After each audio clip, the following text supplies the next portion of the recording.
Welcome to Beyond the Box, a podcast where we talk about what's shaping global trade and logistics. I'm Cecilia Larson, and I'll be one of your hosts today. And I'm Nicole Allam. Today we're discussing how urbanization is impacting supply chains. We are joined by two fantastic academic experts, Anna Fredrickson and Mark Lorentzen. Anna is a professor of construction logistics in the communication and transport system at Linköping University. Welcome, Anna. Thank you very much.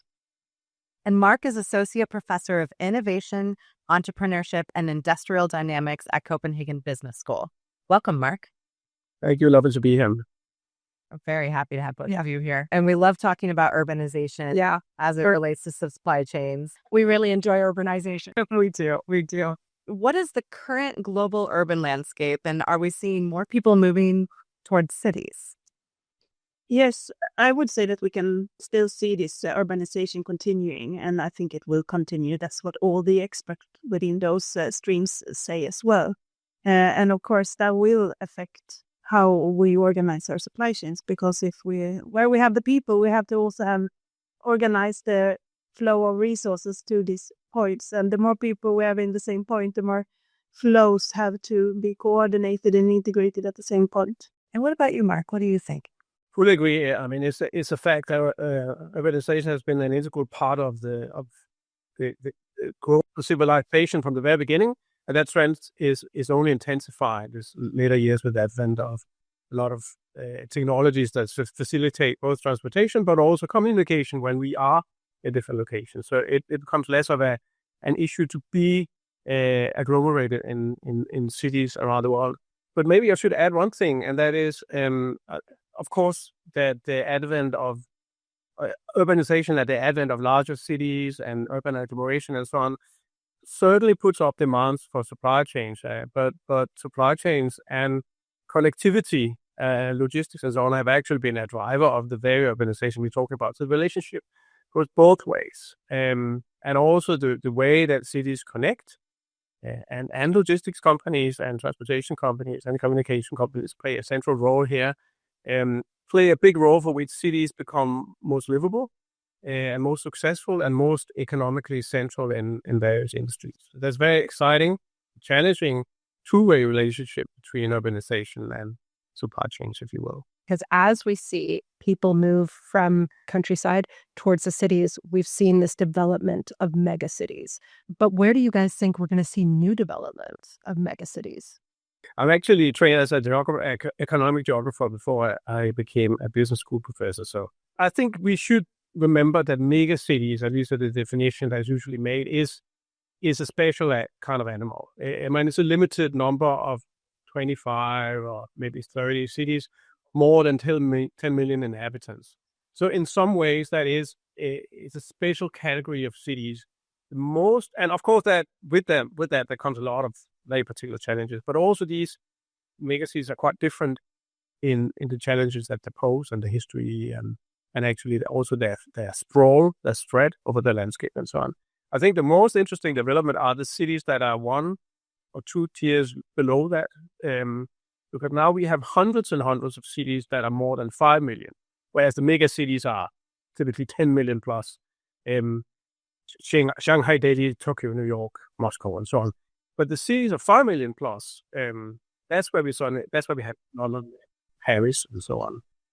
We have more and more of those, not just across Asia, but across South America and so on.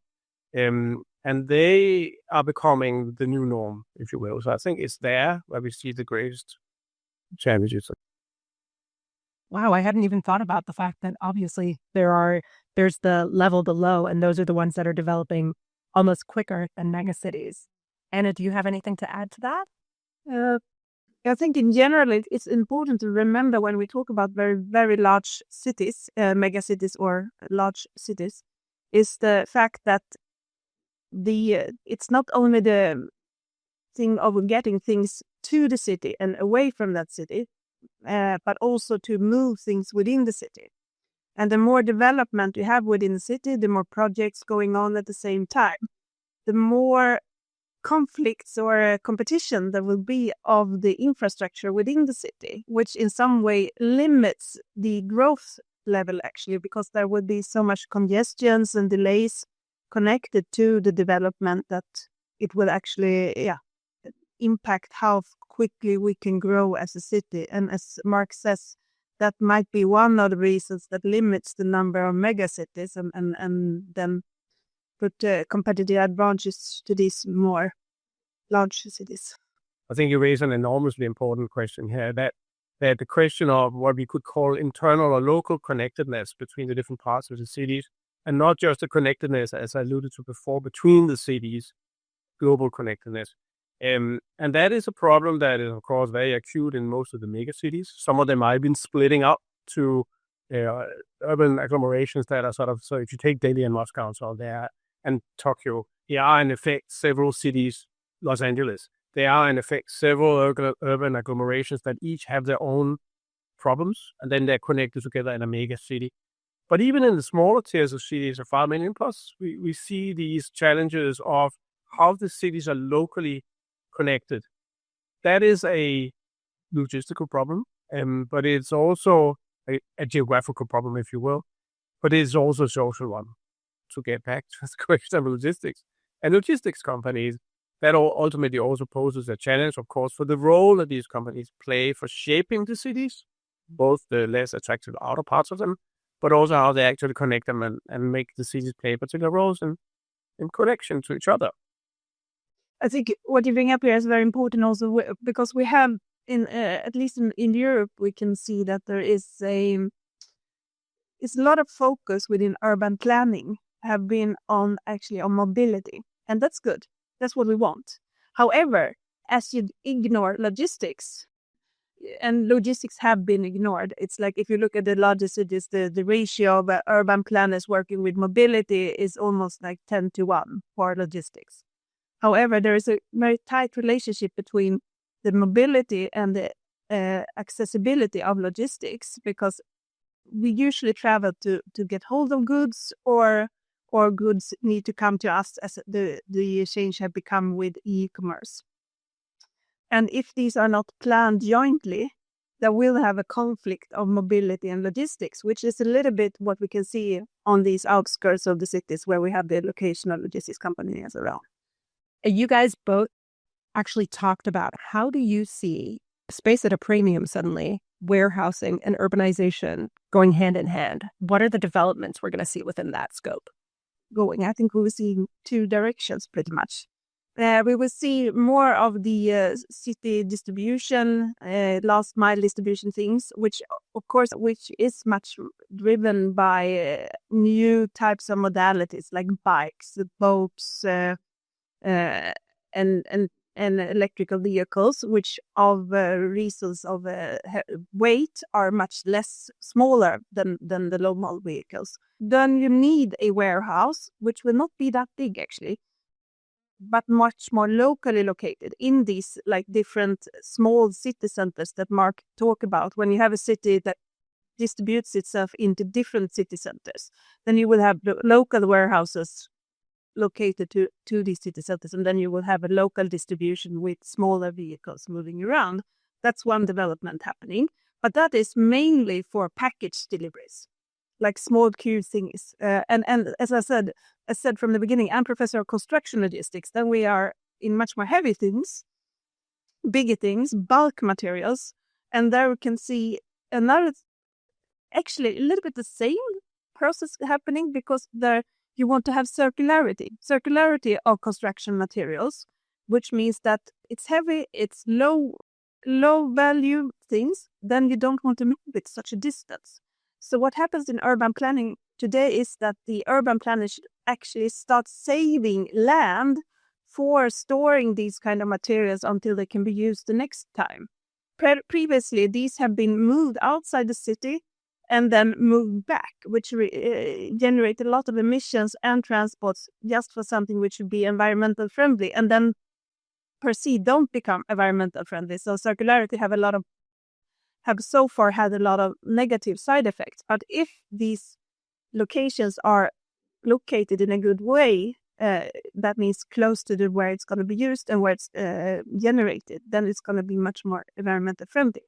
But at the same time, we also see these mega warehouses located, but they are usually located very close to logistics hubs. That means ports, airports, big roads, like these European roads going through, like the green corridors going through Europe, for example.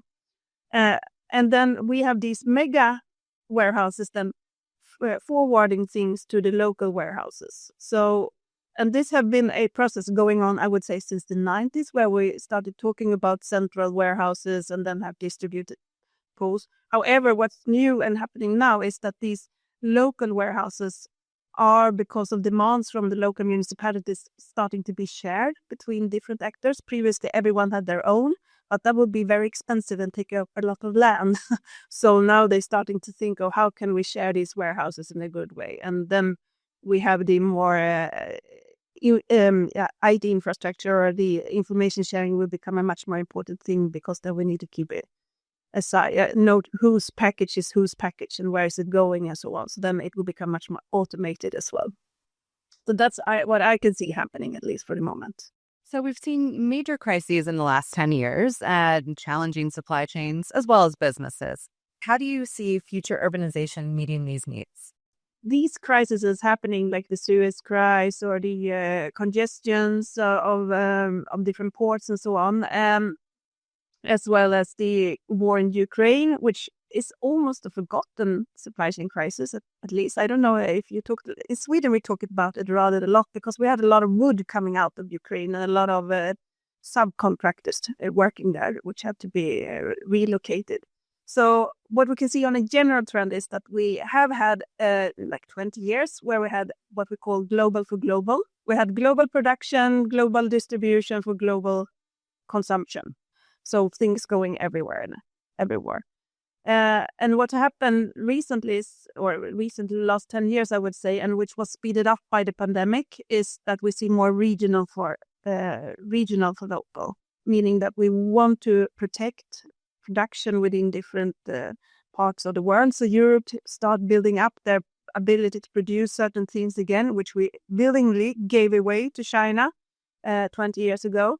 We need to start rebuilding, like the manufacturing of pharmacies, but also certain food supplies or certain plastic products, or chips for computer chips and so on, which we were world leading, and then we saw the opportunity of decreasing cost by outsourcing to low cost countries, and what was said a lot by a lot of researchers, but was never captured by the industry and policymakers, was that this will also drain our knowledge of doing these things, and what we can see the effects of right now.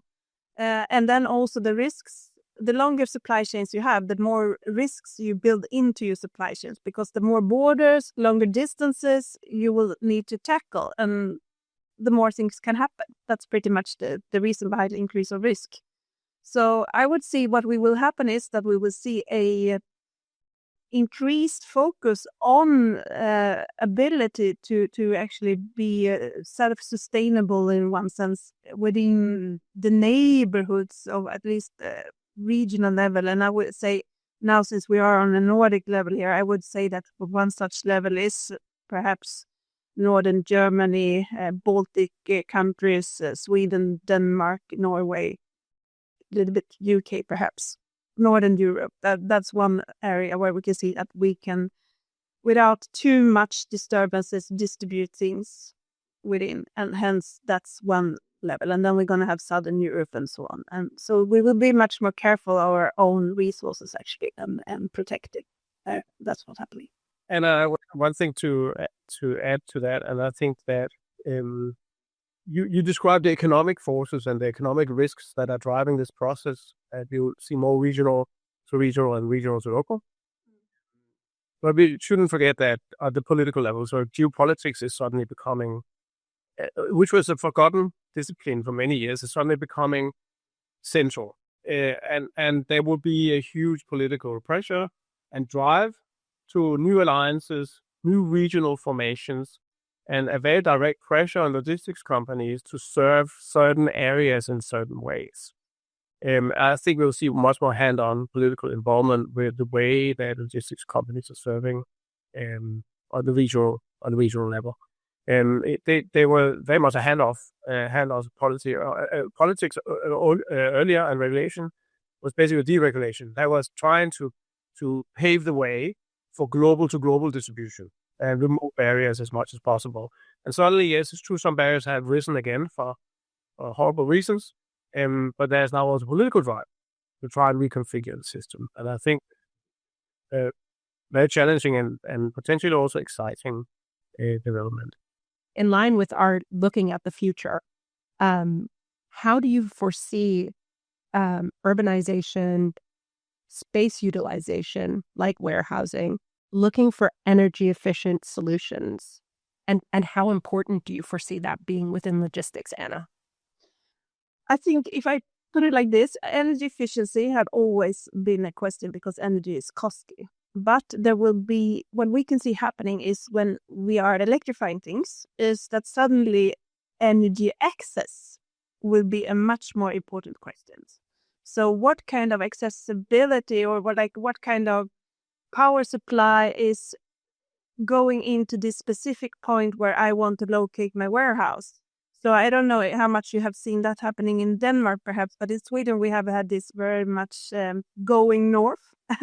And why do you want to go north in Sweden? Yes, it's beautiful, of course, and very nice place to be, but it's also a very cheap power supply, and it's also a very reliant power supply because we have all the water power going up available up north. So in that sense, I would say that the access of power in relation to where you want to locate things will be much more important questions. So maybe the access to city centers will be less prominent when you locate the warehouse as well in comparison to what kind of power supply can you get in this location. The context, where we are locating things depends. So, and that's, I think, is the fun part of logistics and always been intriguing to me, that you work on a global scale. So you have to understand on a general theoretical level. However, you always have to be able to consider the local conditions. Unless you can't consider the local conditions, you will not establish a efficient supply chain. Hence, because you will try to squeeze something square into a round hole. And you always have to adapt what you want to squeeze to the size of the hole. And I think that's the fun part of logistics, pretty much from an academic perspective. I think that is a very important general lesson to maybe extract from our little comparison of Denmark and Sweden. And your remark right now is that as urban agglomerations become more complicated, more complex, and more difficult to plan in, and competition becomes harder, and as the challenges grow, both for energy efficiency, circular economy, geopolitical considerations, and so on, it's very true that for logistics companies, there's certainly not a one-size-fit-all strategy is not possible. They really need to adapt their models very much to the particular urban agglomerations, even more now than they did earlier. And also, they are likely to become more of enter into political dialogues about what role they can play in serving the urban operations with the new challenges that we have, rather than rolling out a solution, a sort of off-the-shelf solution to solve certain problems. They will have to be a partner in developing the city to a much higher extent in the future, I think, than they have been so far. The question I love to ask our guests is, what is one takeaway that you would like our audience to remember? We have been talking about all these challenges and opportunities that connect to urban agglomerations, both in the West, but also across Asia and South America and so on. And I think that the one takeaway is that logistics companies are becoming partners in development and have a responsibility in not just connecting these urban agglomerations, but also developing them locally. And that's a responsibility and an opportunity I think logistics companies should take very seriously. I think it's a very good thing that you summarize here, Mark. And I would also like to add, I think that the importance of logistics. So without logistics and working supply chains, we will not have the goods we would like to use. And some goods are much more essential and some goods are more of a luxury. And the problem is that we have treated these luxury goods, we have spent a lot of time usually thinking about their logistics because then people are prepared to pay for them. However, the more essential things have required less attention. And I think if I want people to remember something is then to also start thinking and planning and working for the efficient logistics of the non-luxury things, more essential everyday things. And it's a perfect note to end on. So we want to say thank you so much to our guests because that wraps up today's episode of Beyond the Box. Again, many, many thanks to our guests, Anna Fredriksson and Matt Lorenzen, for joining us. Thank you very much for inviting me. It's been a pleasure. Thank you, Kuru. Lovely to be here. Lovely to meet you, Anna, and everyone. Thank you so much, guys. It was so much fun. Please join us again for our next episode where we'll continue to dive into even more of what's impacting the future of logistics and your supply chains. If you've enjoyed this episode, please leave a rating and subscribe. And until next time, thanks very much for listening.